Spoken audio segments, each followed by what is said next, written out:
Good morning from London. I'm Anna Edwards alongside Guy Johnson and Kriti Gupta. We're an hour away from the opening trade. Here's what you need to know. Donald Trump says Ukraine's ceasefire talks will begin immediately following his call with Vladimir Putin, but says he will back away if progress is not made.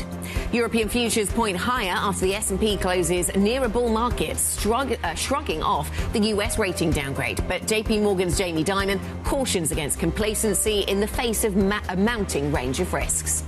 And the Qatar Economic Forum gets underway. We'll cross live to Doha as we look ahead to some key interviews later today, including with Elon Musk. In the meantime, a quick check on the markets. Anna talked about it right there, where you do start to see some outperformance in Europe. But I think it's the margin of the difference relative to the United States that matters. That divergence very much continues this morning, higher by 0.3% on European futures. By the U.S.'s comparison, down about 0.4% there. So already seeing a 0.6% difference in that story. We have one eye firmly on the bond market, of course, recovering a little bit. The deficit story raging in the background and having ripple effects on deficits around the world. We're going to talk about the Japanese bond yield throughout the show, 4.90 on that 30-year yield. And the RBA, a dovish rate cut there, really touting the concerns around geopolitics, weakness in the Aussie dollar. The countdown to the opening trade starts right now.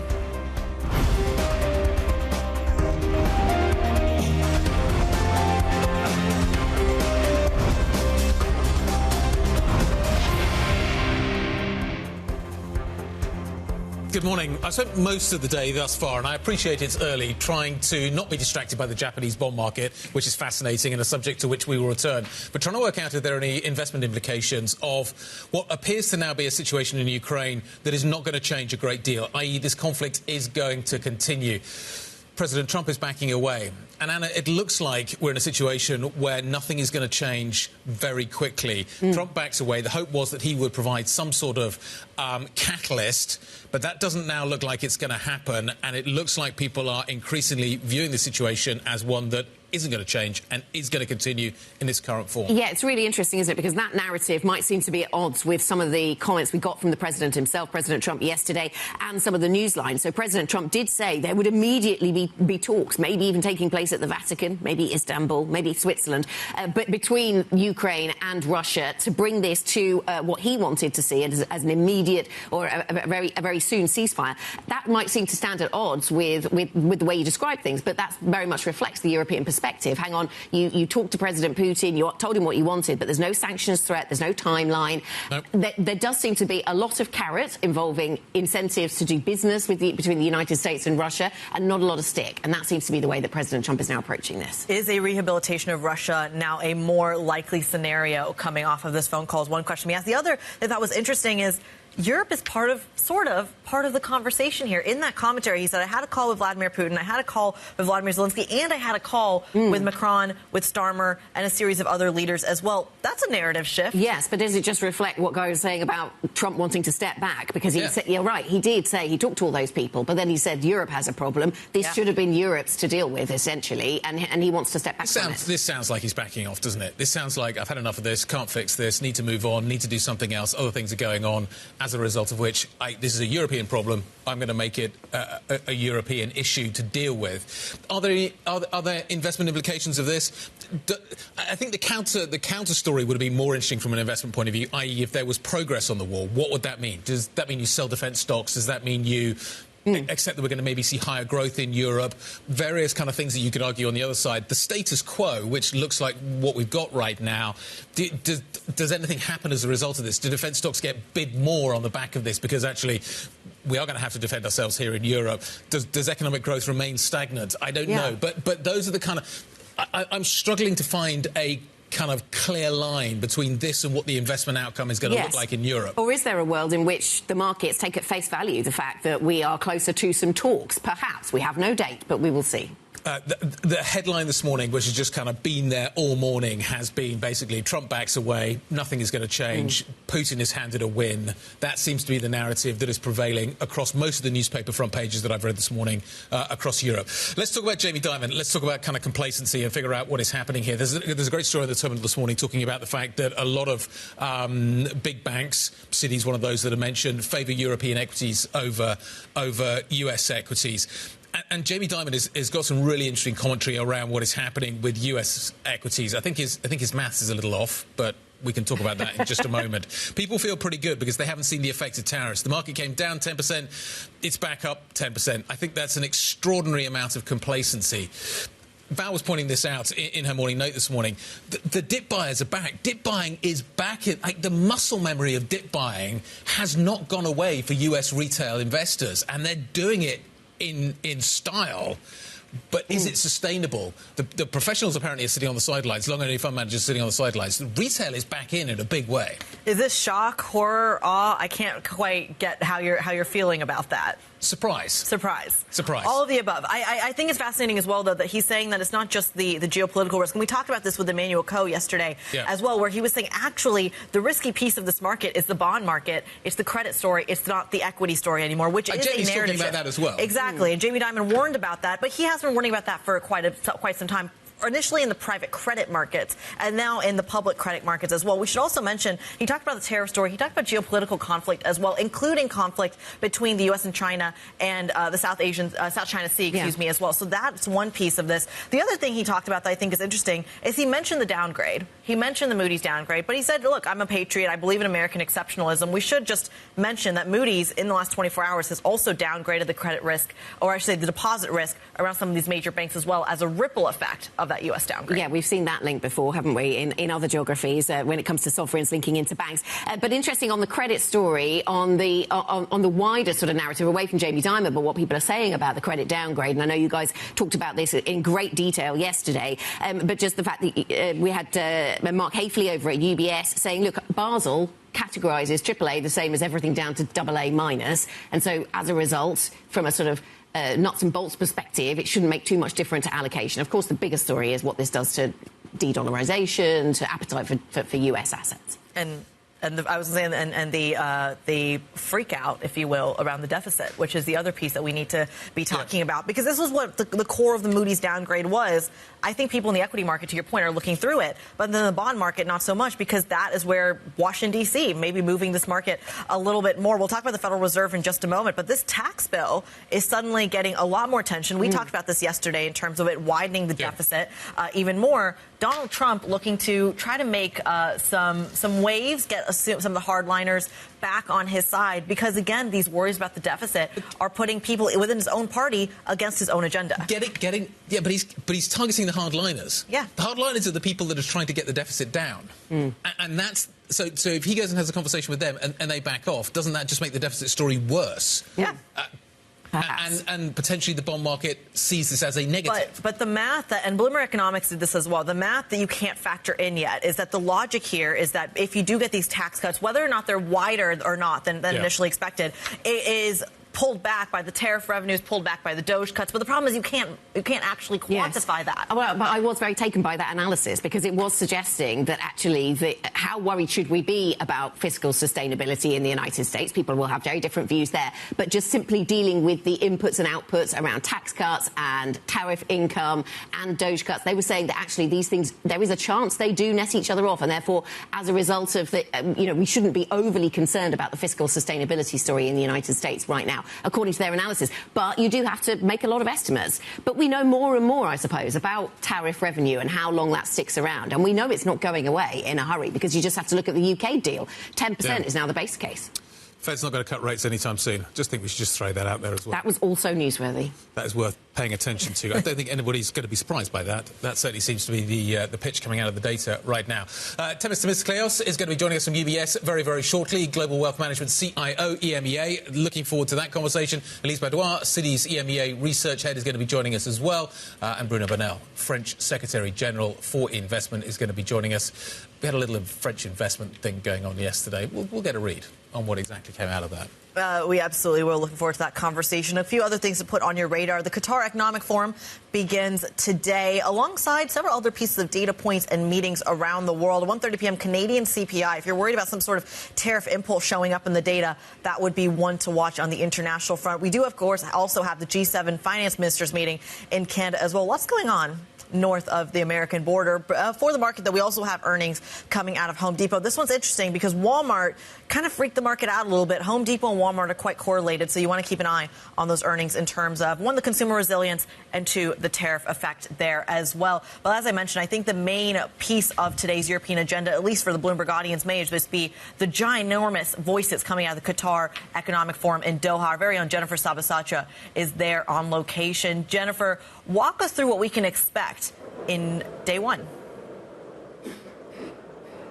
Right, that's right, Kriti. We are just a few minutes actually away from the official start of day one here at the Qatar Economic Forum. You were just mentioning there, we're waiting for the Prime Minister of Qatar, who's actually going to be opening the 5th edition of this forum. And we should note that the theme is really centered around what is a national strategy for the country. But really, if you take a look at the region, this is a transformational time. We just, of course, saw President Trump here last week getting commitments over $1 trillion. And so the theme here is Road to 2030, and this is this this strategy really for Qatar to focus in on their Vision 2030, which is really a sense of transformation for the economy and being a source of more than just an energy supplier. So it's not just Qatar, it's also the rest of the region, and not just them being, of course, an energy supplier as we've seen over the past few decades, but also their role in financial capital flows. And so we do have a number of officials and CEOs and executives that are coming from the region and globally,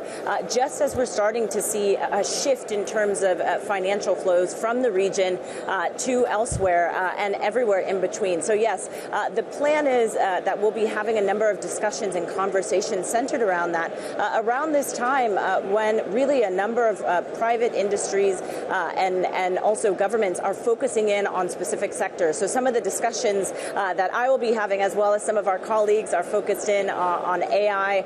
There is, of course, as I mentioned, energy shifts in particular. We're also looking at a number of other discussion points having to do with accelerating Africa, which is, of course, important to me. We're launching our Africa Startups to Watch list.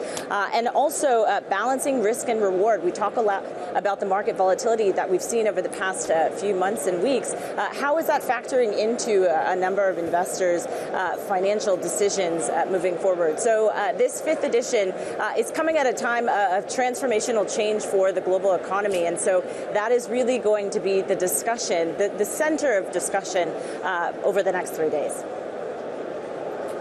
Jennifer, thank you very much. Bloomberg's Jennifer Sabasacha at the Qatar Economic Forum in Doha, setting up the conversation there about the region, about how it fits into the global picture. We will be live at the Qatar Economic Forum in Doha this week, of course, and guest highlights include Elon Musk. We've mentioned that a couple of times already. That's coming up later on today. Stephen Mnuchin bringing us his experience, of course, of Trump's first administration. Donald Trump Jr. also in focus and speaking to us at the Qatar Economic Forum.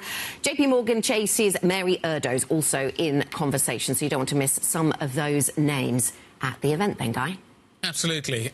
What else do you need to know this morning? 47 minutes to the market open. Let's talk about some of the other geopolitical events that are affecting the world. Prime Minister Benjamin Netanyahu says Israel plans to take over the entire Gaza Strip. This as his military prepares for what it calls an, quote, unprecedented attack on Hamas. Israel's government says it will start aid flows after stopping them in March. This comes, of course, against a backdrop of France, Britain and Canada signing a joint statement calling the Israeli blockade wholly disproportionate. The world's largest EV battery maker has soared in Hong Kong in the world's biggest listing so far this year. CATL raised more than $4 billion despite being blacklisted by the Pentagon. The company has a market share of roughly 38% in the electric car batteries market. That is well ahead of its competitors. This listing signifies our deeper integration into the global capital markets and marks a new milestone in our mission to drive the global zero-carbon economy. CATL is not just a battery component manufacturer. We are a system solution provider and are committed to becoming a zero-carbon technology company. UBS is said to be heading for defeat in its first efforts to water down a Swiss law that raises its capital requirements. Sources say the proposed bill would force the bank to cover losses at foreign units to 100% of their capital. That would mean that UBS would be required to take on as much as an extra $25 billion in extra capital. Coming up on the programme, we will be, as promised, live in Doha for the opening ceremonies at the Qatar Economic Forum ahead of a big day of interviews. Plus, we'll check on defence stocks at the open after the US and Russian leaders appear to make advances in Ukraine ceasefire talks. At least President Trump says those talks will happen soon, but we don't have a timetable. So is there a sense that Trump is backing away from this a little? Up next, Jamie Dimon issues a complacency warning. We'll discuss if markets are listening. If you want to get involved in any of our conversations with our guests, please do. IB plus BBTV Go is the function to use on the Bloomberg terminal. This is Bloomberg.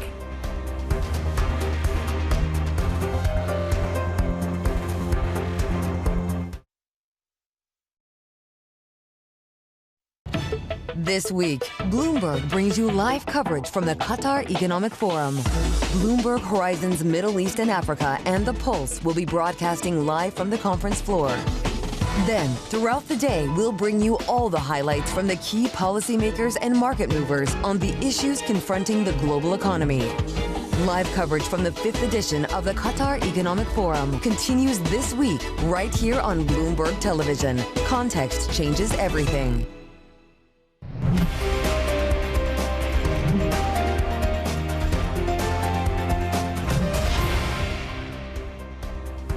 Personally, I don't like making forecasts, stuff like that. I am not a buyer of credit today. Okay, I think credit today is a bad risk. I think that people who haven't been through major downturns are missing the point about what can happen in credit. Personal view? I wonder what Jamie Dimon's PA looks like. JPMorgan's CEO Jamie Dimon speaking at the firm's Investor Day yesterday. There's a lot to take away from it. Too much complacency? Buy the dip? Let's talk about it. Val's here with more. We bought the dip yesterday. We bought it in style, Guy, completely erasing the losses earlier in the session, totally shrugging off the Moody's downgrade of the U.S. We've now risen for 6 straight sessions in the S&P 500 on the cusp of the bull market, up 19.7% since those lows on April 8th. A lot of this driven yesterday by retail dip buying. Take a listen to these stats from JPMorgan. At 12:30 Eastern time yesterday, retail buyers had bought $4.1 billion worth of the U.S. equity market. That is a record in dollar terms. It was also a record in percentage terms. 36% of total volumes yesterday were driven by the retail dip buying activity. It was a frenzy for the dip buying. Let's see if it continues and has the S&P 500 closing in a bull market today. We are just shy of that. But lastly, I want to talk about one market that is not seeing any dip buying, and that's what's going in the long end of JGBs. We're seeing yields rocket higher, multi-year highs in some cases, the highest ever. That was the case for the 30-year yield earlier this morning. Its highest since its debut. All of this due to a catalyst of an extremely weak 20-year auction that tailed the worst since 1987. There's really a readjustment period going on in the long end of the JGB curve. The Bank of Japan is stepping back, and those Japanese lifers have yet to step in to buy. That's the critical bit. We're waiting for that critical moment. Are we going to see it? Are we going to get there? Is it going to be attractive enough? Val, thanks you very much indeed. Joining us now, Themistocleous, EMEA CIO at UBS Global Wealth Management. Buying the dip. Should we be buying the dip right now? Jamie Dimon tells us if we do that, we're being complacent. Yep. But what do you think? We wouldn't. We upgraded U.S. equities to attractive about a month and a half ago. Yep. We closed that call about a week ago after the rally. Now, when we look forward, risk-reward is not there anymore. So buying the dips depends how much of a dip you get, right? If we get a big pullback in the market... Do you anticipate another big dip? Would there be a better opportunity coming, maybe? I don't think the volatility is behind us, right? We still got to go through sector-specific tariffs from the U.S. Soft data has been weak. Hard data has been resilient. Yep. Hard data will catch up at some stage to soft data. So I do think we've got to have more volatility ahead of us. So there might be opportunities down the road, but not right now. If a downgrade, if the final AAA being lost by the United States can't do it, then we're in a different world, aren't we? That seems like old news now. Back in 2011, the day after we got the first downgrade, stocks fell, nearly 7%. Yesterday, they did not. I guess that all makes sense. What's the next catalyst for it, to Guy's point? What provides the next dip? What are you worried about, Themis? What I would be worried about is what happens, how soft would the data be? How much of a correction we've got to get to the U.S. economy? Clearly, very strong economy last year. Everybody expects a weakness this year. Some people are calling for a recession. Would we get the recession? Would we get close to the recession? How much of that is priced in? So there's still some risks coming up, right? And going back to the tariffs, we haven't seen the end of it, right? We still, we went from 2.5% tariffs to 12% now. We think there's got to be some upside to that. With the sector tariffs, some of the negotiations, we see where they settle. So yes. We're not out of the woods yet. Is it just a question of time, then, until the hard data catches up with some of the soft data? Because recently the data has not been so bad, in terms of unemployment and inflation, and we've been pricing out Fed cuts because the data's been standing up. Absolutely. Yeah, but I think it's naive to say that with everything that is happening, it's not going to have an impact on the economy, on the consumer confidence, on the business confidence, on the company employment behavior. If you are certain about the future and you expect some weakness in your results, you're not going to go and hire a lot more people. You've got to hold back. The same with investments. So what's the red flag for you there? I mean, out of the pieces of data you just mentioned, a lot of them have already cracked. Consumer confidence, some of the job stories weakened, even though it is still very strong. It's weakened relative to the levels it was at. What's the red flag for you in the hard data that suggests the reckoning is coming? We still need to see labor, new hirings coming. Can we see payrolls going negative, going back to zero? That would be sort of the red flag for me. Industrial production, retail sales going negative. We haven't seen any of that yet. We haven't seen any of that, but there's an argument that a lot of the corporations that would have that reaction function aren't, simply because they've been through this exercise before in COVID, where you fire en masse and then you have to hire at a higher rate. Do you think that the kind of COVID reaction function is pushing perhaps the zombification of this kind of market? I don't know that the corporates would react the same way, hoarding labor, which was basically what was happening. I think the corporations, if they see weak weak revenues, they need to feel it before they react to you're not going to let people go before you even feel it in your revenues, right? So in some ways, labor data is a bit lagging to what happens to retail sales, to production data. If the war carries on in Ukraine, is that a negative for Europe? How do I read this story from an investment point of view? Because it looks like that is the kind of the narrative that's evolving this morning. Well, I suppose is no change to what's happening now, right? So the war is going on. If it continues to go on, incrementally, it's more of the same. But I think where is negative is that there's clearly been a hope of peace in Ukraine. In some ways, Europe benefited from that, if we look at the stock market in Europe. So if there is a view now that the war in Ukraine is going to carry on for another 2 or 3 years, that has to be negative in the short term for Europe, because especially if the US starts withdrawing from its involvement in Ukraine, then Europe most probably have to step in and do more. So incrementally for Europe, short term, will be negative. But talking about the war in Ukraine and the tariffs and everything else, my thinking is, what does it mean for Europe longer term? And I think that has been a wake-up call for Europe. They need to think about their own defense. Sure. They need to think about how they strengthen the economy, deregulate, and maybe for Europe, that actually longer term is a very positive development. All right, something we'll be keeping a very, very close eye on. Themistocleous, hopefully I'm saying that right, joining us around the table this morning, EMEA's CIO over at UBS Global Wealth Management, giving us his views on both sides of the Atlantic. Coming up, we're going to continue the conversation on what Guy was just talking about. President Trump says Russia and Ukraine will begin talks immediately on ending their war. Bring you the details from his 2-hour phone call with Vladimir Putin next. In the meantime, these markets diverging based on what side of the Atlantic you're on. Weakness in the United States met with green on the screen right here in Europe. Stick with us. This is Bloomberg.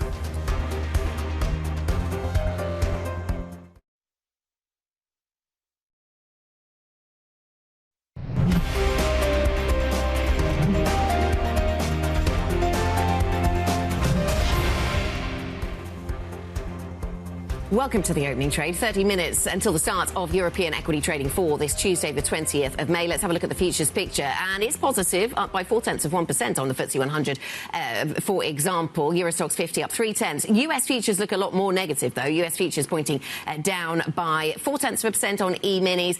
They managed to sort of come back from their losses in yesterday's session, so we're going to price some of that into the European session today. But how much further than that we go, Guy?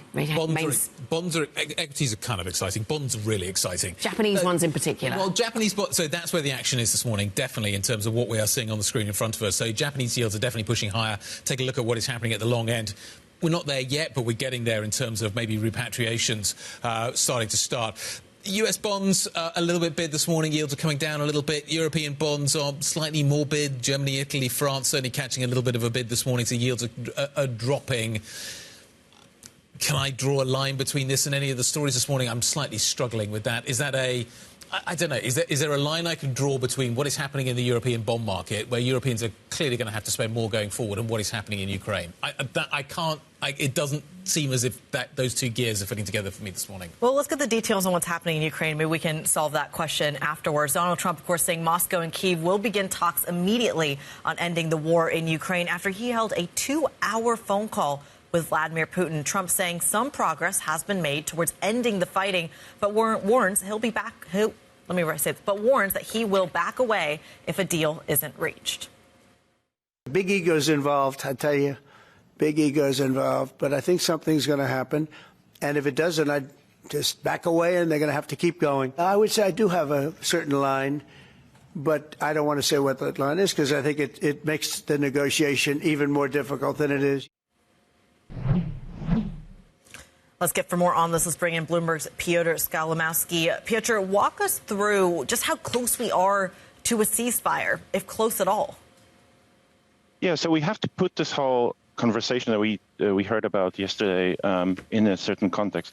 Only 11 days ago, European leaders were confident, or at least took heart from the fact that Donald Trump was willing to go called for a 30-day ceasefire in Ukraine, also threatened sanctions. So the expectations were running high ahead of this call between him and Putin.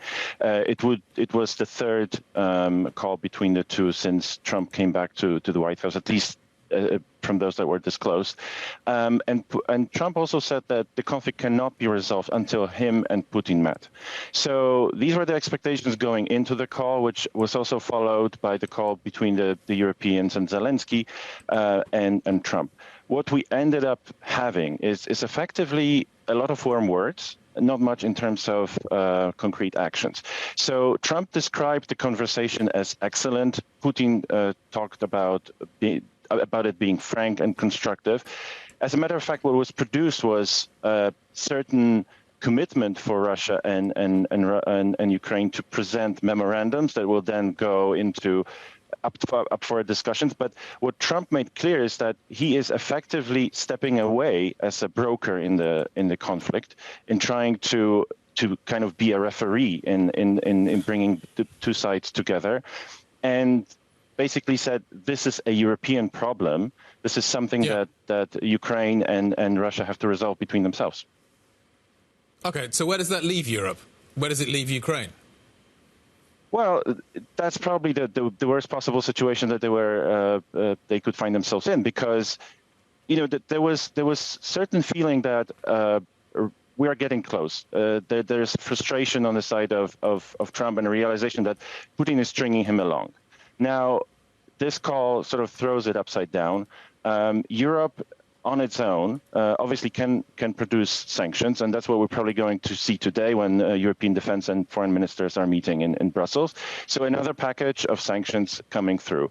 But that's not going to be effective without any backing from the U.S., and that's also probably not coming through. There was a special there's a package of sanctions that Senator Graham prepared, so-called bone-crushing sanctions that would be secondary, that would be imposed on those countries that are importing oil from Russia. That would be effective.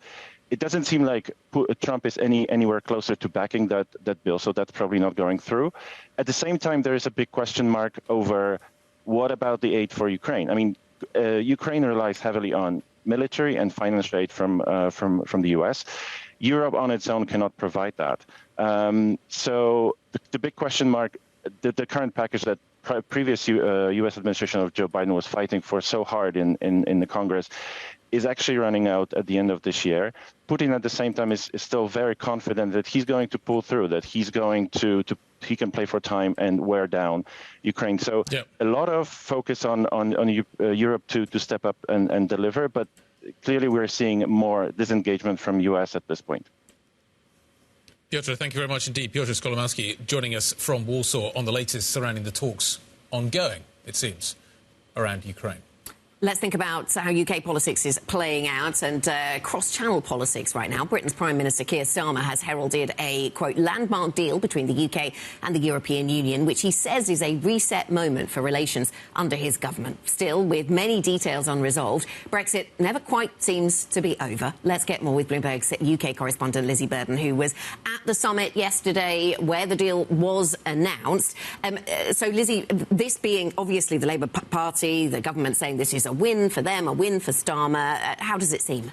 Well, on the other side of the equation, you've got the usual suspects, Boris Johnson, Nigel Farage, the former face of Brexit, now the Reform UK party leader, saying this is a huge concession to Brussels on fish, because, of course, he's agreed to this extension of reciprocal fishing rights for 12 years when he actually wanted 4 years, Keir Starmer. But what he would say is, in extension, in exchange, he's got a non-time limited deal on food checks, and that does more for the fishing industry. What I think is really interesting here is the parallel between Starmer's negotiating style and Donald Trump's, because actually they're both seemingly very willing to leave a lot of I's undotted and a lot of T's uncrossed just to get a deal over the line. And you can see that on youth mobility, on access to that €150 billion EU defence fund, and on the access to the e-gates passport control. I think the line in the document was that they'll have potential use where appropriate, which seems pretty woolly to me.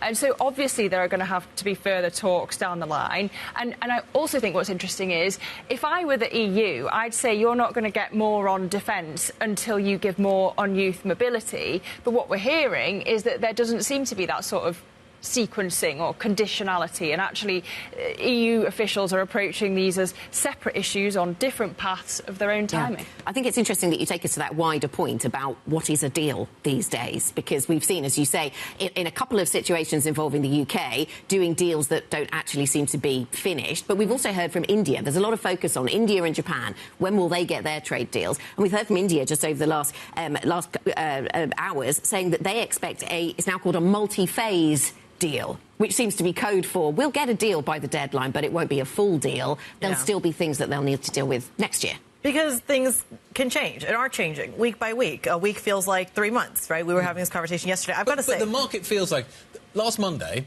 the market priced in a deal with China. Yeah. But it wasn't a deal with China. It was a pause with China. It was a pause. It was they're coming down, but we don't know where we're going to go. Yeah. So deal needs a whole new definition. But I think the game changer on that was that there was a mechanism to de-escalate, because I don't think anyone in this market doubts that there will be a re-escalation of some sort. We've had that just in the last 24 hours, where China's already made accusations on that front. We've had them in the UK and the EU, where the narrative changes in terms of, I think France was the holdout in terms of the fishery deal, for example. But I think that's where just having kind of the way back is a positive when so many of these parties weren't talking to each other. But does it help the Donald Trumps and Keir Starmers to present themselves as these globe-trotting deal makers and then actually leave the details so unfinished, so unagreed? Well, how's that being received domestically? In the UK, I mean, it would be Nigel Farage and Boris Johnson and Kemi Badenoch's dream if they could reignite the fishing issue. But obviously Starmer's banking on the idea that everyone cares more about tariffs in Ukraine. 0.04% of GDP, isn't it? Quite, the fishing industry contribution. Just in terms of the deal, but does that mean that there is only downside from here? Have we priced it, we de-escalated, but is there an expectation, as you say, that we're going to re-escalate? And therefore, in terms of the trade story, particularly with China, but other deals as well, isn't there an expectation now that actually things go from kind of better to worse again. Well, I still wonder what the reset needs to look like in terms of the underlying level of tariffs that we move to after all this. You know, and is it higher than where we were when this all started? And if it is, there's got to be a negative. You know, generally speaking, hasn't it? And I think that's one of the only things we learned really from the UK-US deal is that 10% is the base case. Yeah, which is fascinating because the EU is still trying to fight the 10%, right? They're still trying to say we don't even want that baseline to begin with, and that's where they're getting into some hot water when it comes to being on kind of Scott Bessent's good graces and Donald Trump's good graces as well. I think the idea that the worst is behind us is that things couldn't possibly get worse than 150% on tariffs, right? But to Anna's point, where do you ultimately land? You've come down from there. Are we going to ultimately end up with a higher level? And if that's the case, then isn't that a negative from kind of what is priced now into the market? And doesn't that remind you of Brexit? The slow pain of Brexit. I was going to say, it's the 20th of May, we're having this conversation. Shall we see if we're having the same conversation in 6 months? Will we have any more 6 clarity? years. Lizzie, thank you very much. Our UK correspondent, Lizzie Burden, taking us into that UK story, which then opened up a whole can of worms and took us global. Coming up on the programme, Donald Trump says Russia and Ukraine will begin truce talks immediately after his phone call with Vladimir Putin. We'll be looking at the defence sector to see if there's any read across into investment strategy. That's next. This is Bloomberg.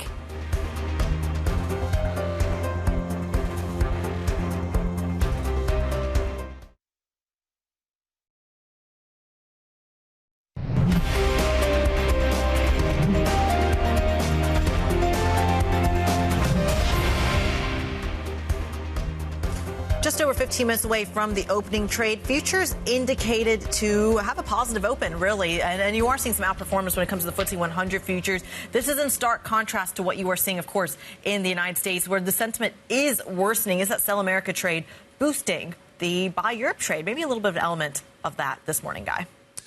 Let's talk about what is happening out in Hong Kong, though. The world's largest EV battery maker is soaring after debuting in Hong Kong in the world's biggest listing so far this year. CATL raised more than $4 billion despite being blacklisted by the Pentagon in the United States. Joining us now, Bloomberg's Danny Lee.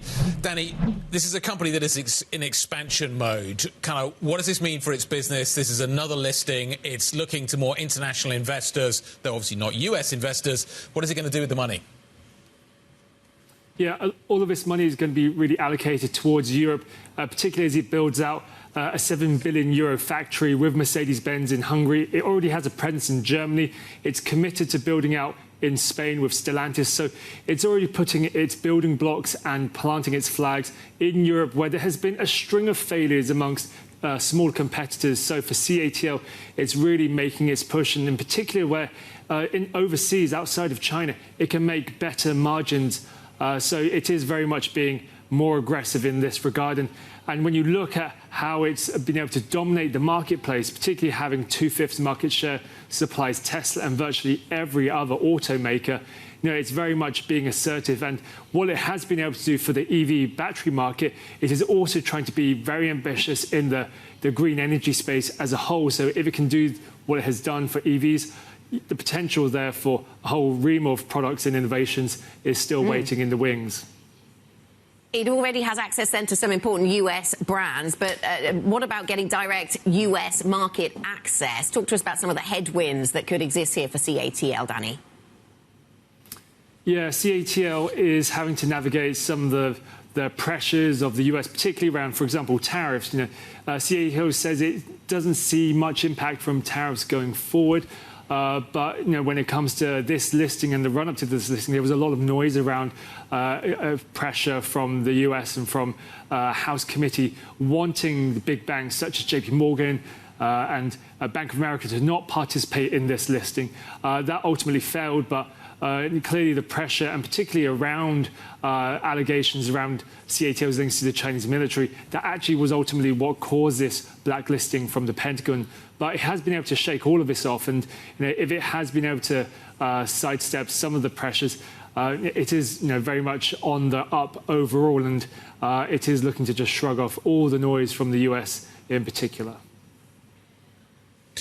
Danny, great stuff. Thank you very much indeed. Thank you very much indeed for updating us. The CATL story, certainly one to watch. What is catching Kriti's eye, though, this morning? Well, Guy, I've got my eyes firmly on the bond market, as I think we all do, from the U.S. to Japan. And that's where I want to take us next, because we are really leaning into this argument here that the long end of the curve, whether you're in the States or whether you're over in Asia, is a concern, arguably here in Europe as well, simply because the deficit story in all three regions is looming over the bond market. And this is where I think a lot of this showed up and all those fears showed up in the 20-year auction over in Japan, seeing the weakest demand in 13 years. This is a chart of that bid to cover ratio, the weakest, going all the way to 2012. So you really have to kind of go back to over 10 years to see that kind of pain. I think this is crucial, though, because we've had a similar story in September of 2023 when a lot of the fears in the U.S. around kind of the deficit concerns have really had ripple effects in terms of selling off the long end, ripple effects in how the Federal Reserve is thinking, and global central banks as well. So the BOE had talked about that. The BOJ had talked about that. And this demand story is not just one that's having a reaction function to the United States, but also one that's having a lot of people wondering to what extent the BOJ is actually going to be stepping in and rescuing these markets at a time when borrowing costs are getting more and more expensive. So, Anna, I don't have the answer to that, but I will say, watch this space. Let's get another perspective on it. We're joined now by Bloomberg Markets Live strategist Ven Ram. Ven, let me talk to you about what's going on in Japan and what we're seeing at in the Japanese bond markets with these yields going higher, people worrying about demand there, and especially as we have a 40-year auction coming. Take us broader. Does this tell us anything important about the bigger picture for global bonds? Morning, Anna. I think that what is happening in Japan is pretty unique to the predicaments facing the Bank of Japan. For years and decades, as you know, Japan had a lack of inflation problem. Now they've inherited a massive inflation problem, and one that is proving to be persistent. For a long time they were thinking it was going to be temporary, but it hasn't proved to be temporary. Now if you look at the advanced economies, Japan has the highest inflation, which sounds like a bit of an irony, but there you go. Japan has a very big inflation problem. And what is the statistics coming out of the long tail in Japan, Japanese bond sales and auctions telling us? It's telling us that, look, bond investors aren't getting sufficiently compensated, adequately compensated for the risk of underwriting inflation, for the risk of underwriting real risk, the risk that real rates could shift more vehemently than they're thinking. So they're not getting adequately compensated, and that's what it's showing. What is the read across? The read across is, treasuries. We have seen what is going on with treasuries, and that will continue. But for now, this is a very idiosyncratic Japanese story, Anna. Ven, what does that therefore mean for the yen? Well, I think that, the Bank of Japan has been dragging its feet, Guy, as you know, and they are not interested in raising rates because they want to work out how exactly these tariffs, Japan has been slapped with 32% tariffs. That's on hold now. But when it kicks in July, they're going to have a problem. And particularly because their automobile exports is one of the biggest in the world. So they have a massive problem, and they do not want to kind of shoot themselves in the foot by raising rates at a time when the economy is probably going to go into a lean patch. So what that means is that real rates are going to be negative, deeply negative in Japan for the foreseeable future, and that is going to handicap the yen, which is why you've seen the yen kind of jump up, but then give back those gains, jump up and give back those gains. So that is a pattern that's going to recur, and until real rates become positive, the yen is not going to reclaim those levels that we have seen in 2013 and prior. So, Ven, you say that Japan is a bit of an idiosyncratic story. Let's talk about the U.S. then. Give us your view when it comes to longer-dated treasuries. 30 seconds if you can. Yeah, look, longer dated treasuries, I think, are a buying opportunity here. The U.S. has massive problems, deficits, tariffs, inflation, you name it, they have it. But if you pass the yield, if you pass the 10-year yield and the 30-year yield, what do you see? You see 2% growth plus 2.5% inflation. That's what the 10-year is giving you, 450. And if you look at the 30-year, it's giving you 5%.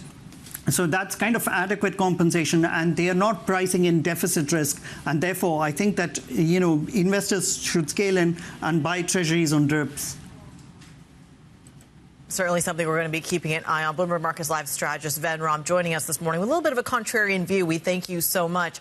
You can get more analysis from him and the team. MLIV Go is the function on your terminal. Let's go from the macro to the micro. Get our stocks to watch with Joe Easton. Joe.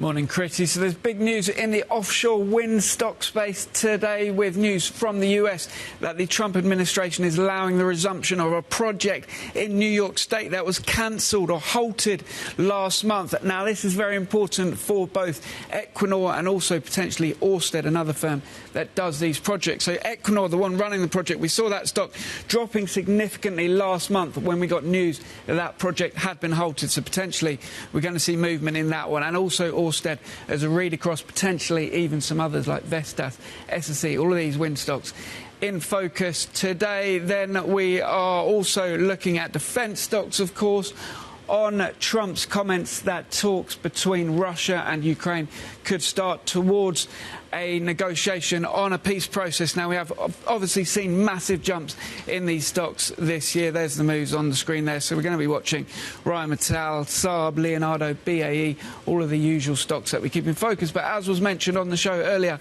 it's unclear whether this would kind of mean less defence spending if there is a resolution, or if it means that the European countries actually have to spend more with the US pulling out. So it's kind of a little bit unclear on whether this is bullish or bearish for the sector, but there's that massive rally in the sector over the past few years. And then finally, on the earnings front, we've got Vodafone looking a little bit soft in Germany. Competition there. They've seen a lot of competition hitting that market in particular. They've sold off some of their other European businesses. Have seen that stock, though, selling off a lot, so potentially some of that's priced in. And actually, the group revenue a little bit stronger. Keep an eye on Vodafone in London. Joe, thank you. Our equities reporter, Joe Easton. We will certainly watch Vodafone. We will also watch Heineken, one of the holders of shares there, FEMSA, a Mexican drinks company, selling its stake in Heineken. So we'll keep an eye on that, selling it at more than €10 per share, lower than the closing price of yesterday. So that one also in focus. We will bring you the market open next. European equity futures pointing a little higher, but further ahead, US futures point down. We have the open for you for this Tuesday, the 20th of May. That's coming up next. This is Bloomberg.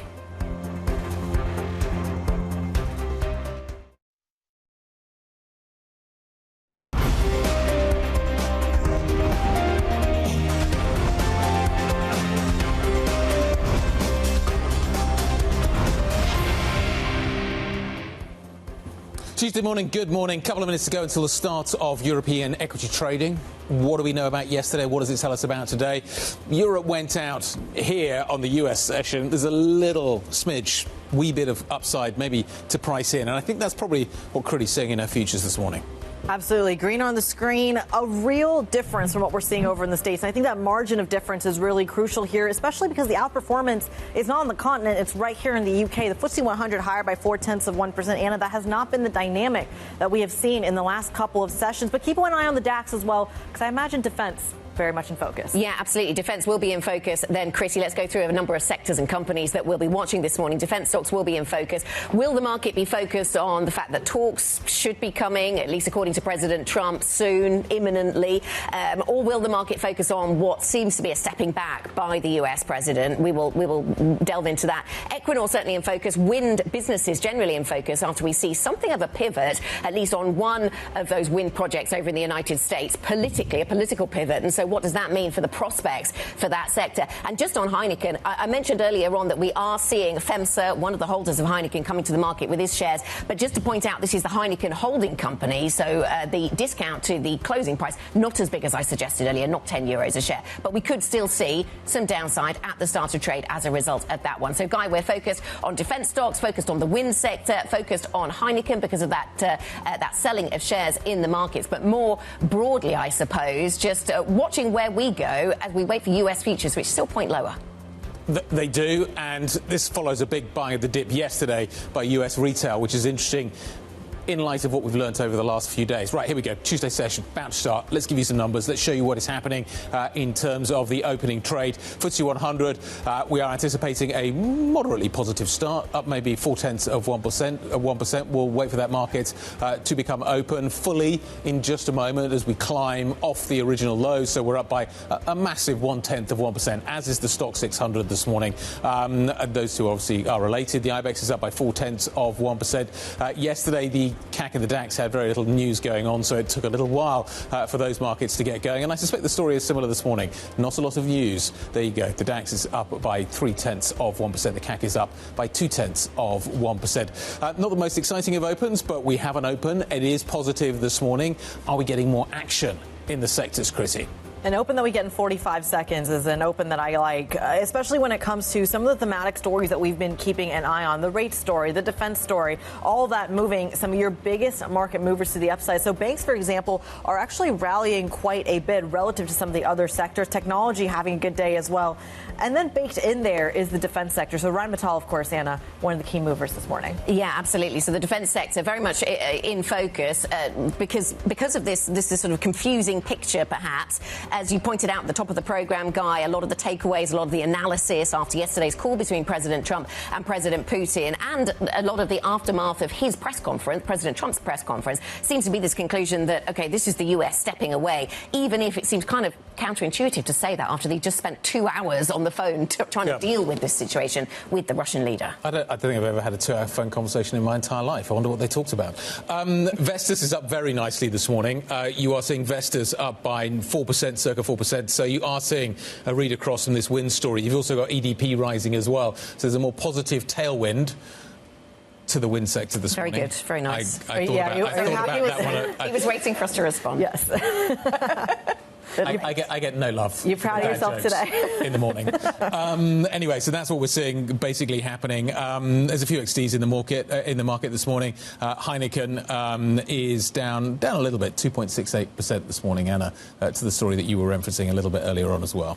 We should talk about UBS for a moment. It is one of your biggest, I think your biggest downside index contributor, biggest weight, I should say, down about 1.3%. This comes after headlines that UBS is due to lose their first round in the fight against the Swiss capital hike. We do know that the Swiss have been very clear about not moving down their capital requirements, whereas some of the other European regions have suggested they might follow suit, given that the U.S. is doing that as well. UBS, of course, vouching for pulling down on that capital hike. They've lost that battle, at least it seems, and the stock reflecting that this morning. It is one of your biggest high-volume movers to the downside. Let's bring in a true expert about how to navigate these markets. Elise Badoy joins us around the table, head of EMEA research over at Citigroup. Elise, a pleasure to have you on the program. We're trying to work out what the investment theme of today is, as we're on a bit of a hiatus when it comes to trade deals, when it comes to even geopolitics and the developments there.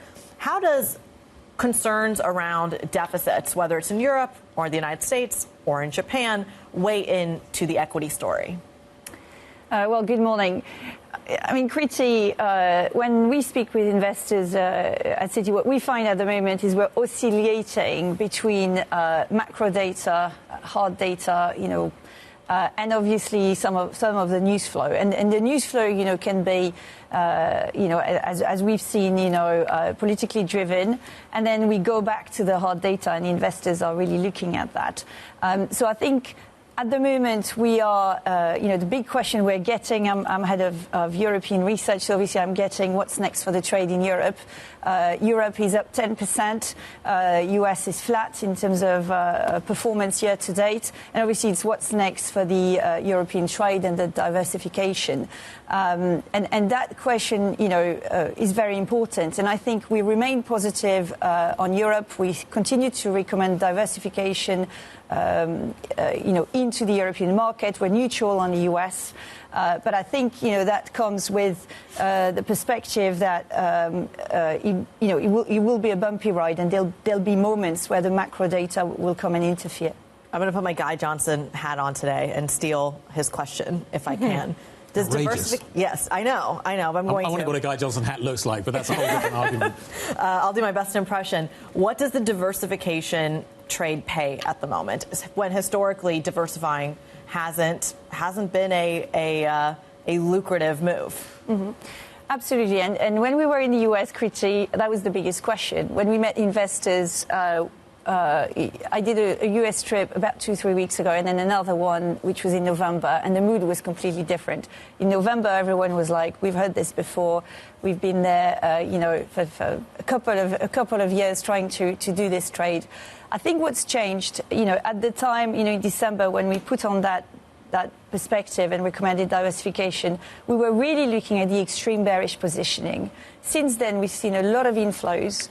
In fact, probably, if you look at the outflows out of Europe post the Ukraine war start, we probably have only reversed about 10% of that with the inflows we've seen.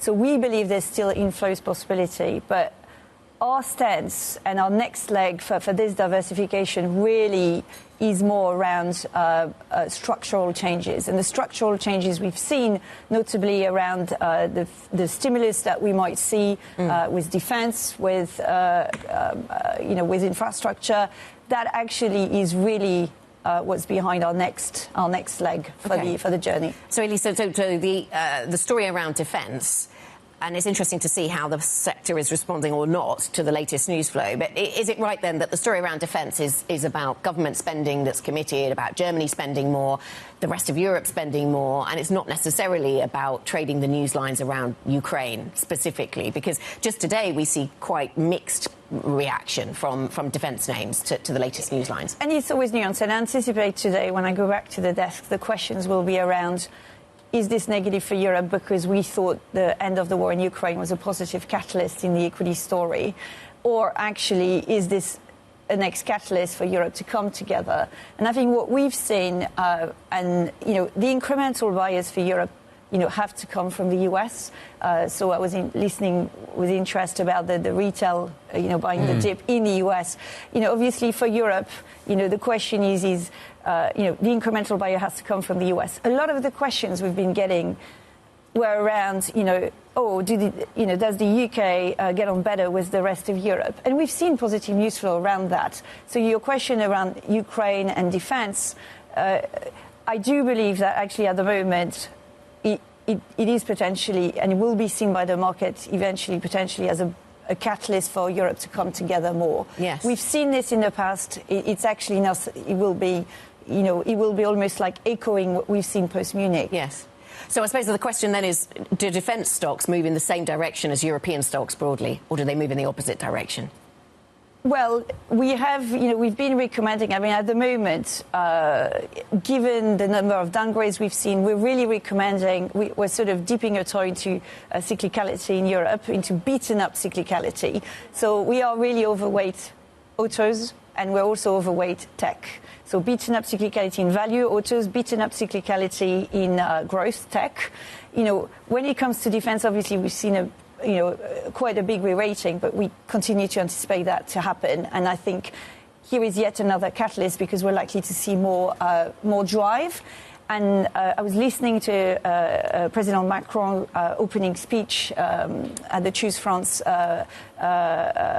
event, and essentially he's talking about execution being key, and I think that's what people want to see. But we're likely to see definitely more rhetoric around investment around these defense names. The marginal buyer needs to come from the United States. Let's just talk about that for a minute. US investors, dollar investors, in the DAX year to date are up 30%. 30% in dollar terms. How big a factor is the dollar? What do they need to see other than there's 30% flashing on my screen in front of me right now to get them interested? The numbers are... The DAX is up quite nicely anyway. For a dollar investor, it's up even more. These are amazing numbers that are being posted by Europe for a US investor right now. And I think, we've been hearing some of that, and it's been... it's been a very, very important trade. Investors in the MDAX are even, probably, because they've essentially played the pure German investment. So we had a lot of questions on MDAX. Now, I'll temper it down because I always like to be a little bit nuanced. I think there's always this tendency to be, obviously in the US, the issue for the incremental buyer to come, particularly institutional buyers, is liquidity. And we must remember that Europe is, overall a smaller market. So to find liquidity, for example, in the MDAX or, in the DAX, obviously, those are some of the questions we were getting. But interestingly, not questions on fundamental, Guy. OK, the MDAX is up 28% for a dollar investor, which is still a fairly decent number. But how important is the dollar going to be? If we continue to see the dollar, one of the things we're seeing at the moment is US investors piling back into equities, but we're not seeing the bid in the dollar. The dollar bid has not come back. The dollar kind of initially went up a little bit after we saw the announcement last Monday, but then has come back down again.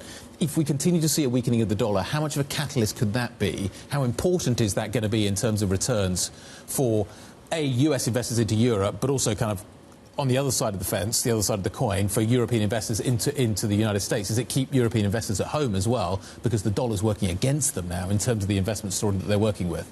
So I think when we're socializing the diversification, actually, coming back to the dollar, in fact, some of the biggest question we get is, but what if the dollar is still, continues to weaken? Yeah. Because actually, for portions of the European market, it's not necessarily a positive, actually. Okay, because the companies make returns out of the US. Exactly right. I think the way we look at it for the European market is it's a 50-50. 50% benefit, 50% don't, but right? That cancels each other out. So it almost, it depends where you're choosing to invest within the European market, obviously. It's not necessarily an all-blanket negative or positive. What we expect is the dollar to continue to weaken.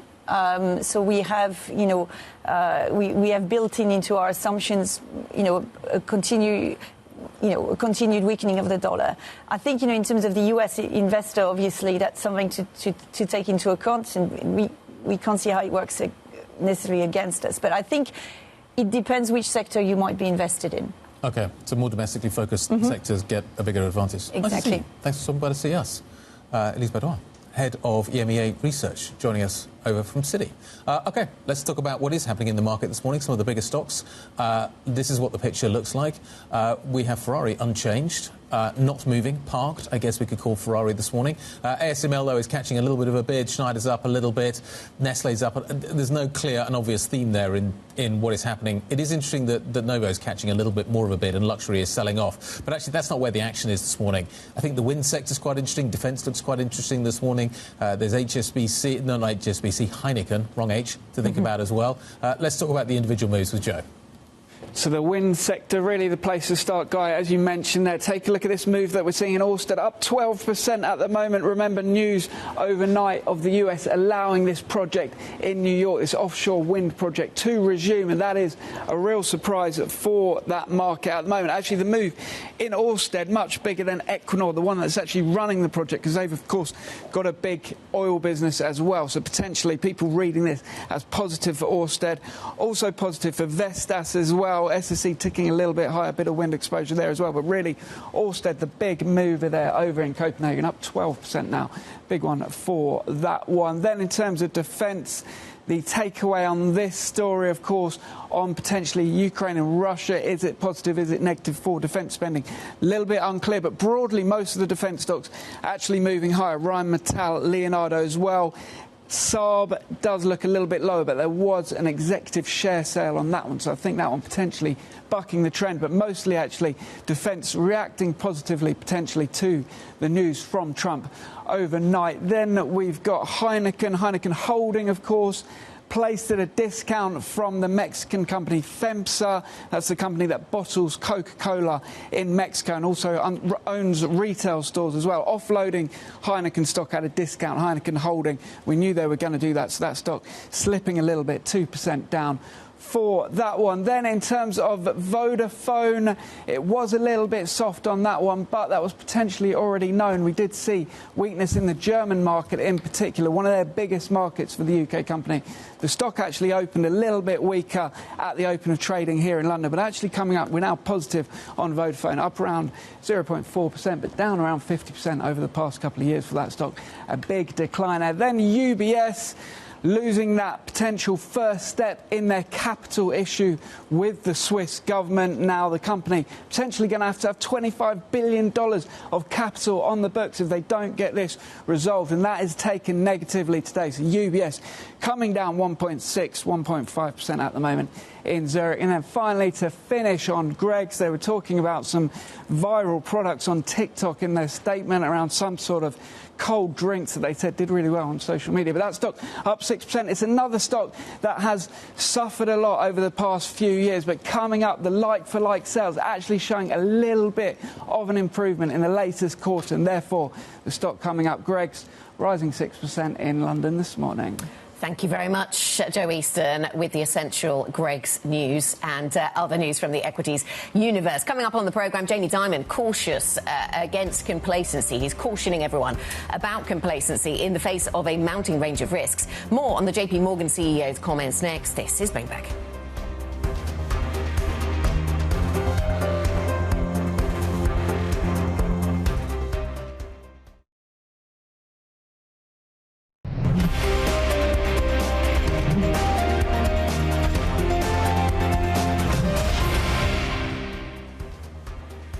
The Qatar Economic Forum is underway. You're looking at live pictures coming from Doha. You are currently looking at pictures of course, the Qatari Prime Minister, who is delivering the opening remarks. We open the event, but we've got some great guests lined up coming from there a little bit later on, including Elon Musk. Very much looking forward to that conversation when it happens, coming to us from QEF a little later. Yeah, absolutely. So the Qatari Prime Minister talking about the geopolitical situation and specifically the Middle East and Gaza. We'll continue to monitor, of course, all of the news lines coming out of that event. And we'll be back with the Qatari Prime Minister to hear more from him shortly. Now, in the meantime, let's talk about some of the warnings we've had coming out of Wall Street. JPMorgan CEO Jamie Dimon is warning against complacency at the banking giant's Investor Day, where he cited risks ranging from stagflation to geopolitics. Dimon said he also sees what he calls bad risk in buying credit. Personally, and I don't like making forecasts, stuff like that. I am not a buyer of credit today. Okay, I think credit today is a bad risk. I think that people who haven't been through major downturns are missing the point about what can happen in credit. Charlie Wells is here with the latest. And Charlie, you were listening to what you've listened to what Jamie Dimon had to say. Walk us through his comments then. What are his warnings? Well, Anna, he had serious kind of head coach energy, kind of coming in at halftime and saying, look, you guys have, had it tough. You're tied now. Don't get ahead of yourselves. Don't lose it here, right? And so that complacency theme coming through on all of these elements on that credit side, kind of talking about tight spreads and about what, bad things can happen on that front. Talking about markets. This is where that kind of tie theme comes through, where he talked about, a 10% dip, a 10% recovery. But don't forget what happened in between all of that stuff. These tariffs happened. They're lower now, but still, as he said, quote, extreme. And then he even talked about complacency in regards to central banks, where we've got these deficits across the globe, central banks kind of feeling as if they're omnipotent. But in some ways, that sentiment is complacent as well. It's a fascinating one because with all that volatility, aren't the banks supposed to be the ones that are both most affected but also least affected in terms of the trading volatility, but perhaps not the deal stuff? Talk to us about the business setup here, because we also know that JPMorgan was front and center in terms of their reserves, but maybe not big enough reserves. What do we know about the business? Yeah, so Kriti, you kind of got the sense yesterday where there was a little bit of drama. So basically management talking about how, they're well positioned to handle turbulence. But then they started talking about investment banking fees and about how in the second quarter there is a world where they're down in the mid-teens from the year prior. This actually sent their share price down. It ended up recovering, but it was pretty dramatic. It ended up recovering as they started talking about, kind of a good outlook for the markets business. Marianne Lake talking about how, consumer sentiment is bad, but they're just not seeing changes in that behavior. And so, again, this kind of, position for turbulence without, with a little bit of drama in there as well. In terms of what is happening at the bank, what do we learn kind of broadly about that picture? Okay, well, look, Mike Mayo put it point blank to Dimon yesterday. When are you stepping down as CEO? And this is something that... He's never heard that question before. No, never. But this is something that investors just want to know more about. And if you look at yesterday, it was pretty interesting because you saw a lot of these potential contenders, Marianne Lake on the community banking side, co-heads of CIB, Troy Rohrbach, and also Doug Petno, a little bit of an audition here, right? So these are potential contenders. You saw them kind of out front, kind of practicing in a way, kind of getting a sense of what they look like. I think that was a big takeaway, too. But Dimon, of course, saying no change as far as succession. Right, OK, yeah, important to say that. I like that you dubbed it head coach energy. He also came across as somebody who's wanting to, show off the credentials of someone who's been on Wall Street as long as he has. Certainly talking about credit markets, suggesting that you needed to see a few cycles to really see the risks. That's exactly right. I mean, he was really kind of just basically saying, do not get ahead of yourselves here. Do not let the optimism that you're feeling right now kind of cloud your judgment, cloud maybe what you, as maybe younger participants, haven't seen. And this just felt kind of like the relief rally reality check that I think he wanted to give everybody. All right, Bloomberg's Charlie Wells watching the JPMorgan story for us and everything from what that business holds, the warnings coming out of it, and, of course, the succession battle as well. We thank you so much. Let's turn our focus from the banking sector to the tech sector because the chief operating officer of OpenAI has played down the threat artificial intelligence poses to jobs. Brad Lightcap, who recently took over day-to-day running of the company, spoke exclusively to our very own Tom McKenzie. He asked whether AI will ultimately cap job growth. I don't think so. And I think that's because the world is actually gated on resources, on productivity, right? I think if you talk to any enterprise, and we talk to companies all the time, I ask them, what's their number one concern for how they think about the next 5 years of investment? And oftentimes one of the things we hear is, I can't hire enough software engineers. We live in a digital economy. I know I have to transition my product, my services, my business processes into more software-based approaches, but I don't have enough people. Right? So how do you now bring a tool to the market that enables a software engineer to be 50% more productive, 2x more productive? Right? This is an incredible thing. And so that's actually kind of the way we look at it, is to the extent you can enhance output, right? Then it really is just on the company, the firm, the individual to figure out ways to do new things. And so job growth, the job question will inevitably be different. Like jobs will change, but I don't think there's reason to believe that jobs will go away. Stargate is being built out in the US, obviously, with your partners. What about sovereign AI? What about Stargates outside of the US? Are you in conversations with governments around the world about building out Stargates outside of the US? What does that conversation look like? How many different countries are you talking to at this point? Well, we see this incredible demand, not only from individuals, not only from companies, but even from governments for how do we start to bring AI kind of into our country, right, into our kind of national consciousness and have it penetrate in a way that, accrues benefit to the average person. That was really the big initiative behind our recently launched OpenAI for Countries, was how do we actually work with governments to design some of these programs? And that includes infrastructure, it includes deploying the models, it includes figuring out how to integrate government services, for example, into ways that would be more AI powered, AI native. And it includes investment in the economies of these countries to enable a startup ecosystem that we see thriving. Which countries are on your list right now? Well, we right now we're very early. We announced this very recently, but we think it's going to be a scalable program. Brad Lightcap there, the COO of OpenAI, speaking exclusively to our very own Tom McKenzie. I'm going to leave you with some pictures here from Doha, where the opening ceremony for the Qatar Economic Forum is underway.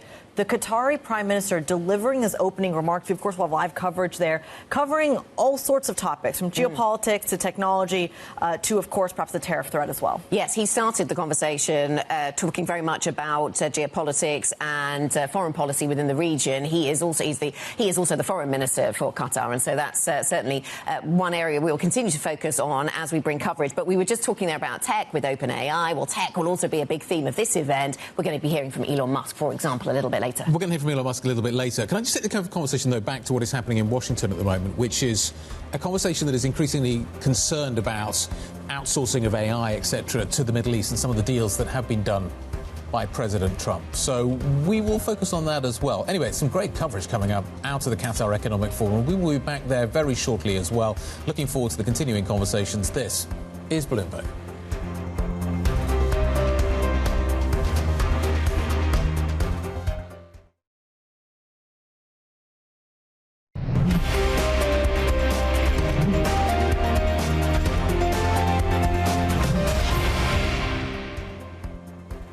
Welcome back to the programme. Let's go back to the Qatar Economic Forum in Doha, where the nation's Prime Minister is in conversation with Bloomberg Horizons anchor Jemana Besetcha. They're talking about global supply chains and technology.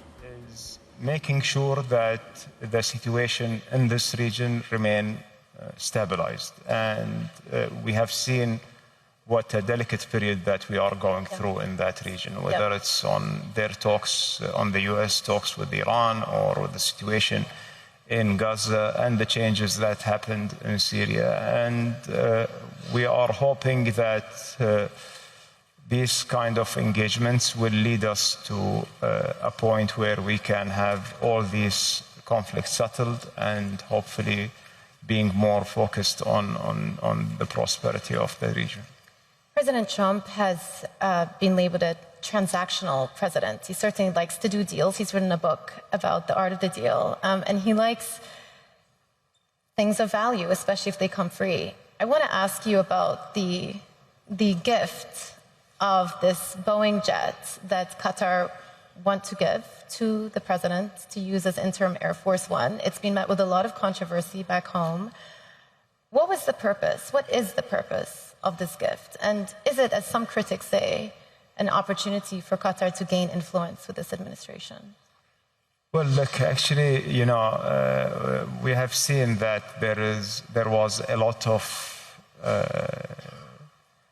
controversy that's being created out of this, what I call it an exchange between two countries. And basically, the relationship that we have between Qatar and the United States is a very institutional relationship. And it witnessed different administration, and the institutional relationship remained very strong and at the backbone of this partnership.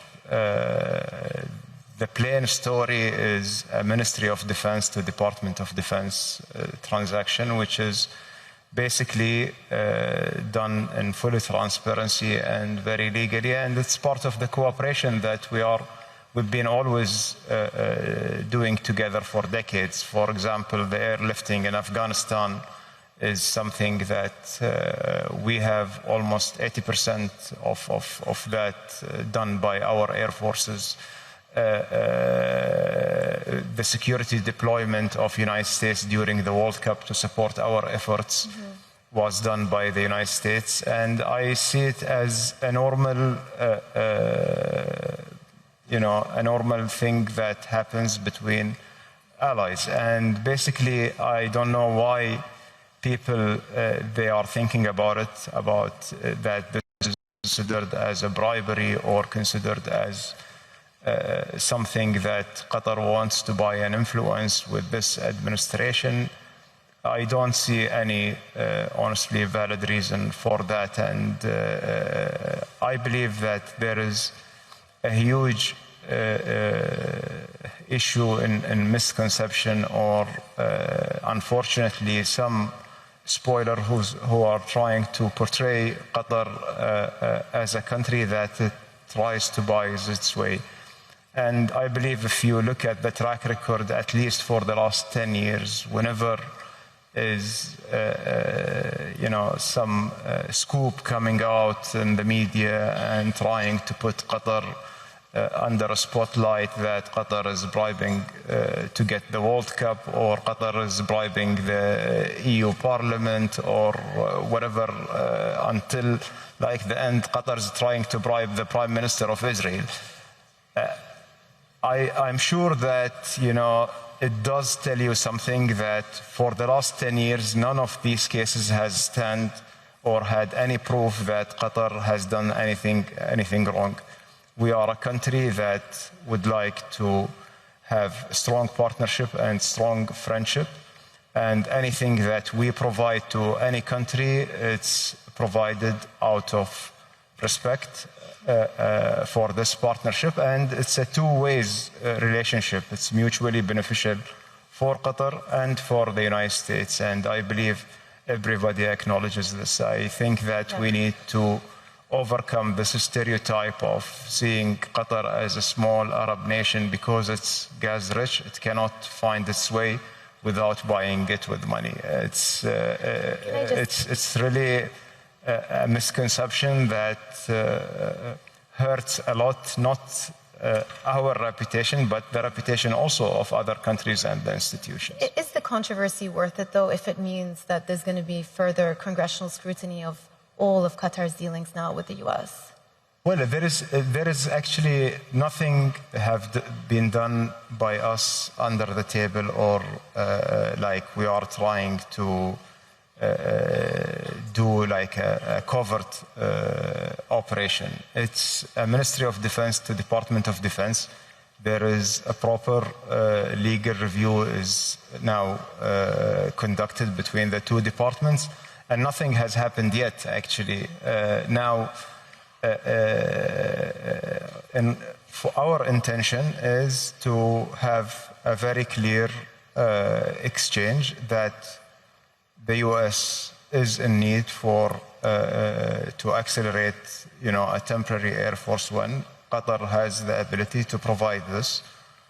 We stepped up, and basically a lot of nations has gifted the U.S. Many things. I am not comparing that to the Statue of Liberty, but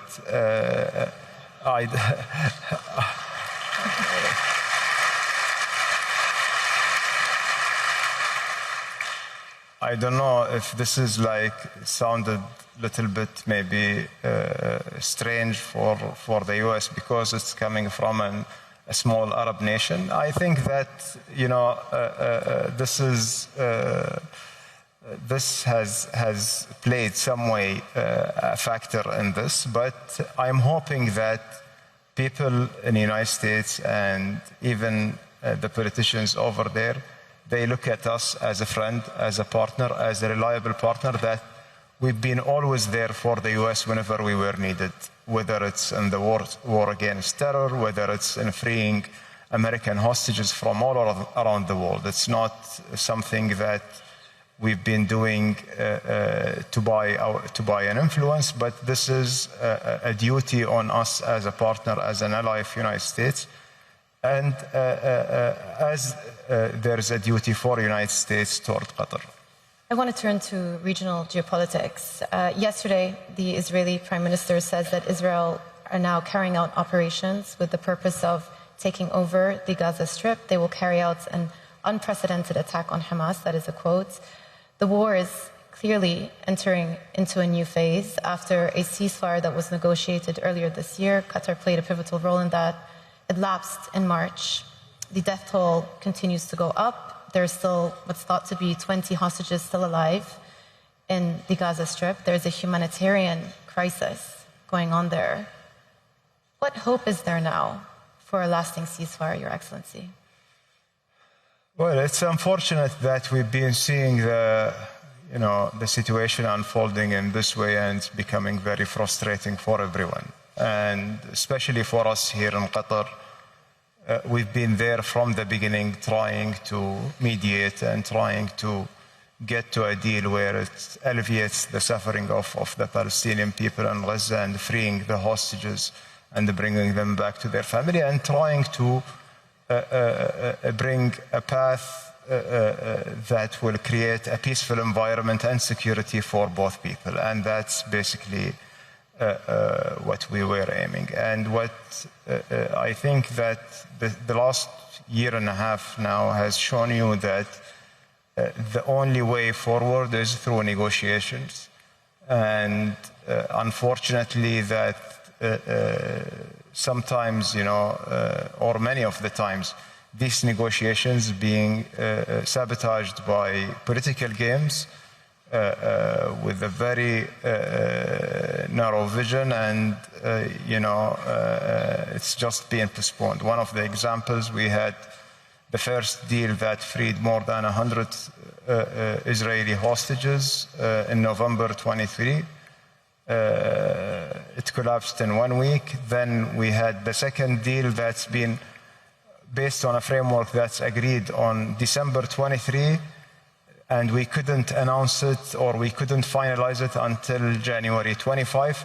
That states very clearly that this deal should include multiple phases, that we have to do everything we can to avoid to return to the war, and ensuring that all the hostages will be freed and there is a withdrawal from Gaza Strip, and there is a clear way forward for the Gazans people to alleviate their situation. This deal has collapsed on 2nd of March, and we have seen how the situation has been unfolding since then, and the blockade on Gaza for now more than 60 days.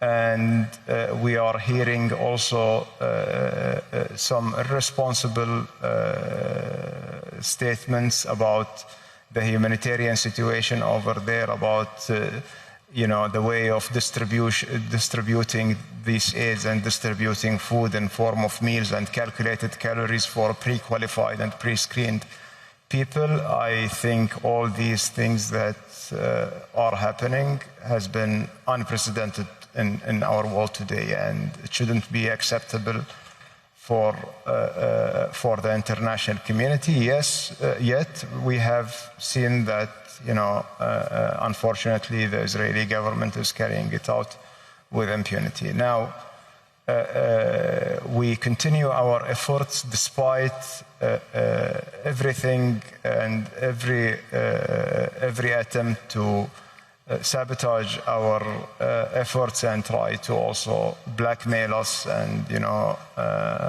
continuing attacking us while we were the only country that's helping together with Egypt and United States. And we have just that this is just making us more determined to bring stability to the region, to end the war on Gaza, to free all the hostages and to bring them back to their family, and to provide security for both people. The rounds of negotiations that took place in Doha in the past couple of weeks unfortunately didn't lead us anywhere yet, because there is a fundamental gap between the two parties, which is one party is looking for a partial deal that might or have the possibility to lead to a comprehensive deal, and the other party is looking just for one-off deal and to end the war and to get all the hostages out. And we couldn't bridge this fundamental gap with whatever proposals we have provided, given the past experience of the first deal that it collapsed. And basically, we are stuck in a situation that, if this operation is starting, is just going to postpone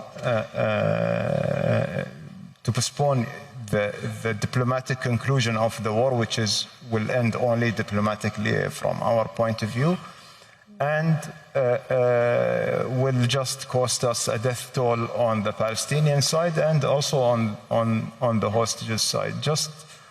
I wanted to add one very important point to this. The delicacy of that situation in the region right now is critical.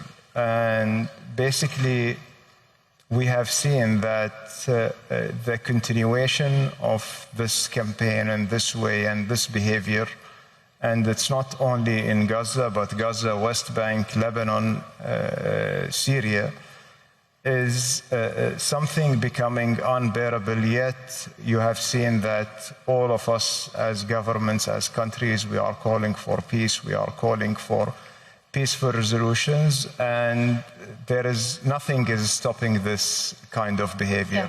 That will only add anger to the people in that region.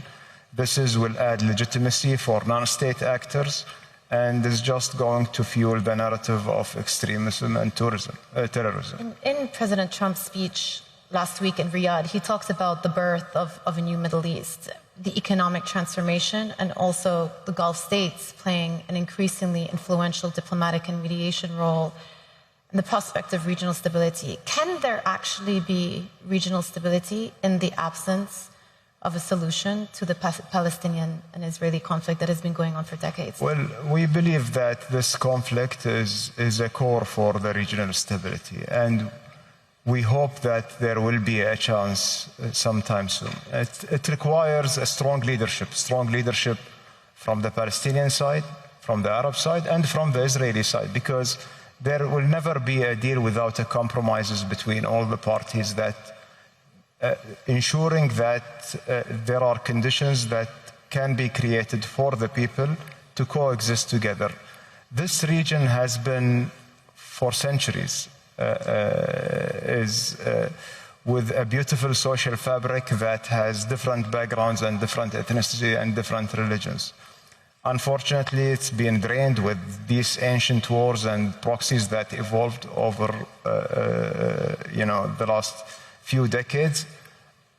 I cannot recall since I was born that there was a moment of stability in the region when we talk about the overall. We are blessed that the GCC was protected except during Iraq war, but since we grew up on just conflicts after another. We've got a couple of minutes, but I do want to ask you, because you were in Tehran over the weekend, how likely is it that you think we will get to an Iran? We are going to leave that conversation there. Qatar's Prime Minister. There is a positive momentum. We had a very... Speaking with Bloomberg Horizons anchor Jamala Basetchi, of course, the Qatari government is the underwriter of the Qatar Economic Forum, which is very much powered, though, by Bloomberg.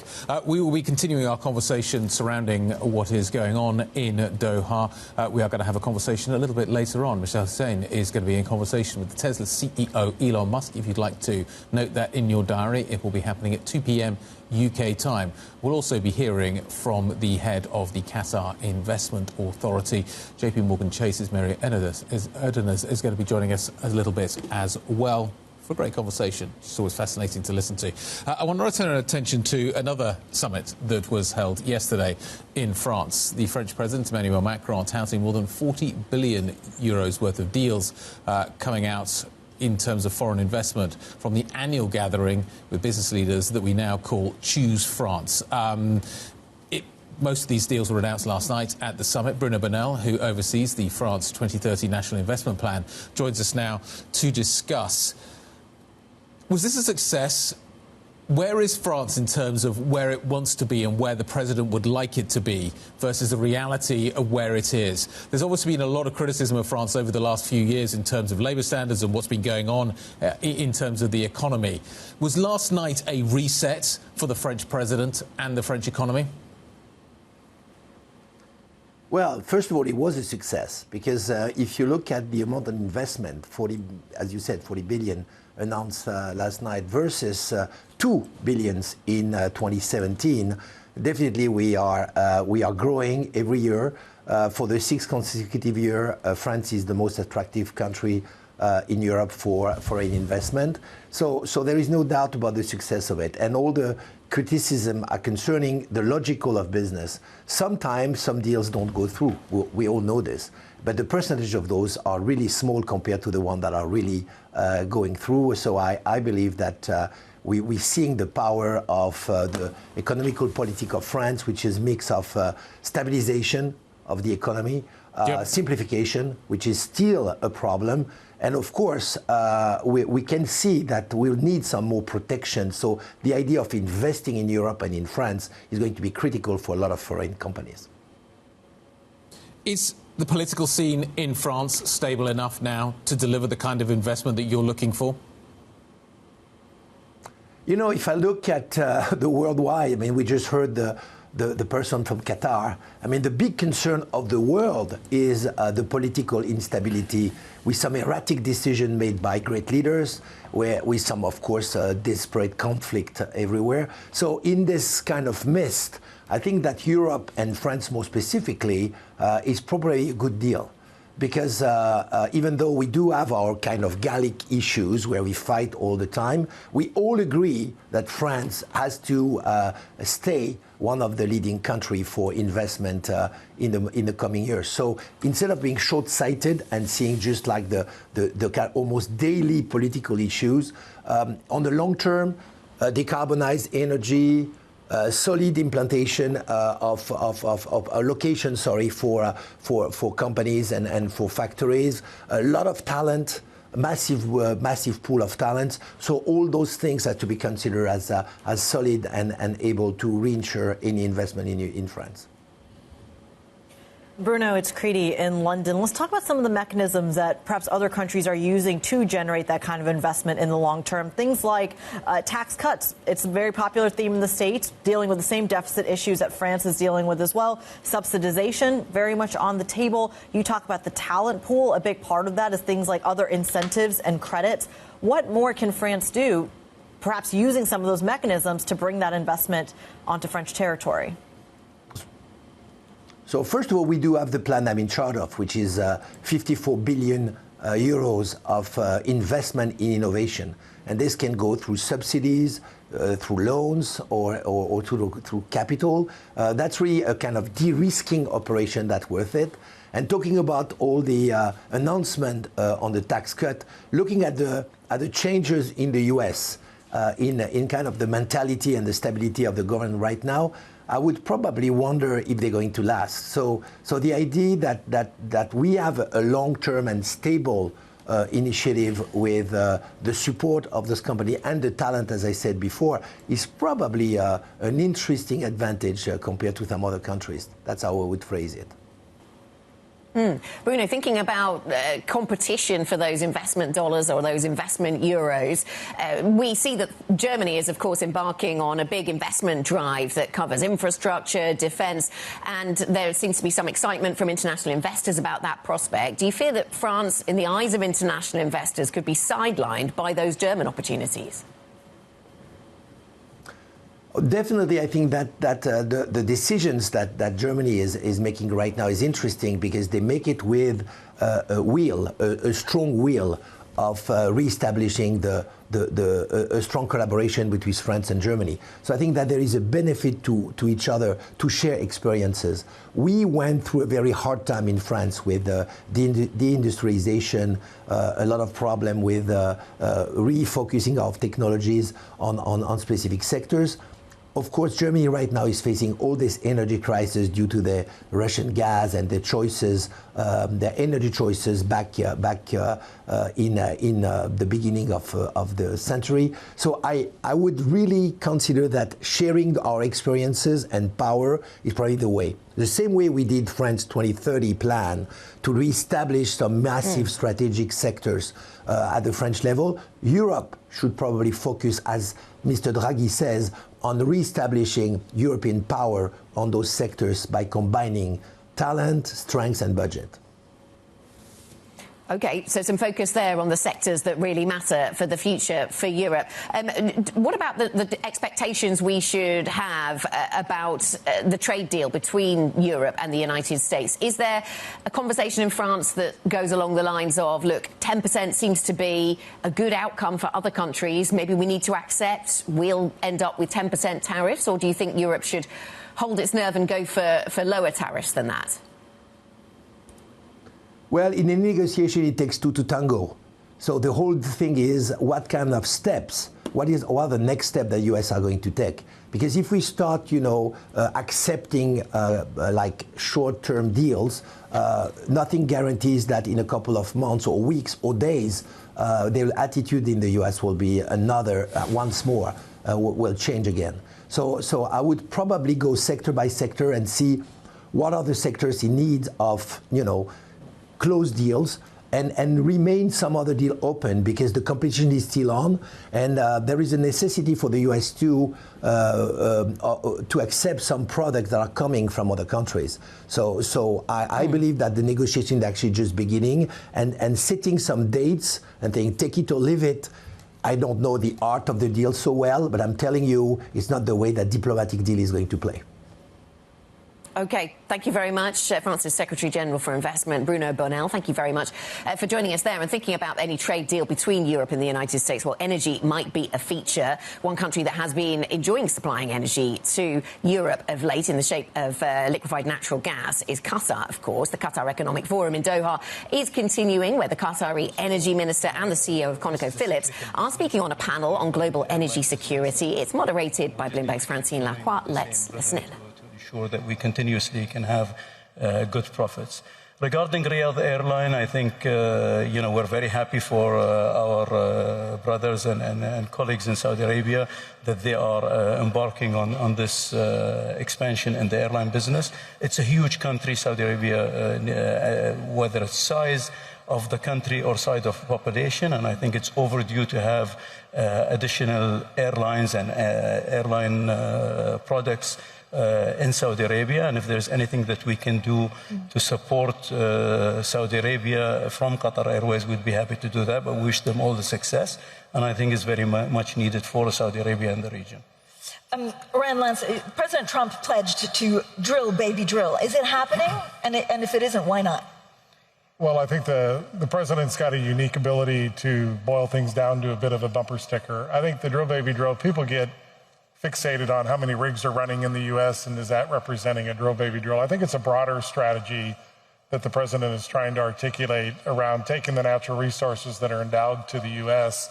and really continue that growth and development. So it's got multiple dimensions. It's permitting reform to speed things up. It's more infrastructure being built, high voltage transmission lines, it's gas pipelines.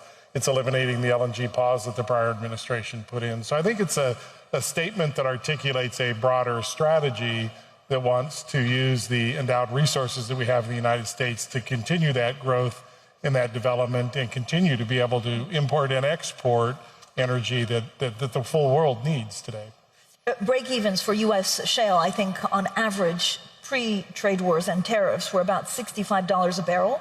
What's the new break-even level now that, the cost of pipes have gone up, but also drilling has gone up because of tariffs? Yeah, I don't think the break-even probably hasn't moved a lot. I think long-term, if you're going to see oil prices in a comfortable range, maybe in the 70s or 65 to 75, we'll still see continued modest growth out of the U.S. Now, what happens at sub 60 is we start to plateau in the U.S. and even in the 50s probably start to decline the production a little.